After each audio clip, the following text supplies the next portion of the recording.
This is an 88 KRC special report. Dwayne "The Rock" Johnson has made headlines yet again, but this time it's not for a blockbuster movie or wrestling comeback. It's for a bizarre obsession involving gallons of milk and a historical airplane. In a strange turn of events, Johnson was recently spotted outside the Long Beach Museum where the legendary Spruce Goose resides, chugging down gallons of milk while loudly proclaiming that he now owns the famous aircraft. Witnesses reported that, The Rock showed up with a cooler full of milk jugs, downing them one by one while flexing his muscles and shouting, "The Spruce Goose is mine! I can feel it in my bones!"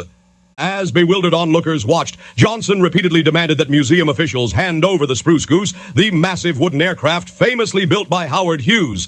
"I own this bird now," Johnson declared, slamming down another empty milk jug. "It's part of my legacy!" Despite his booming presence and the sheer volume of milk he consumed, museum staff attempted to explain that the Spruce Goose is a historical artifact owned by the museum and not available for purchase or any form of rock takeover.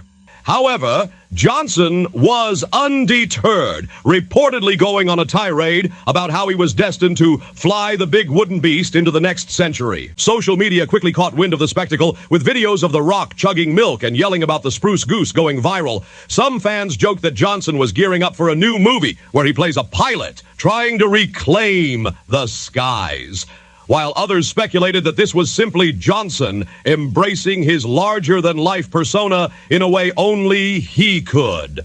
Milk brands have already jumped on the trend, with some suggesting that Johnson's next venture could be a protein-packed milk line to match his muscular physique. As for the Spruce Goose, it remains safely parked in its hangar for now, despite Johnson's impassioned declarations of ownership. No word yet on whether Johnson plans to return for another attempt to claim the plane, but for now the museum staff remains on high alert for any more surprise visits from The Rock and his army of milk jugs. Will The Rock ever get his hands on the Spruce Goose? Only time and maybe a few more gallons of milk will tell.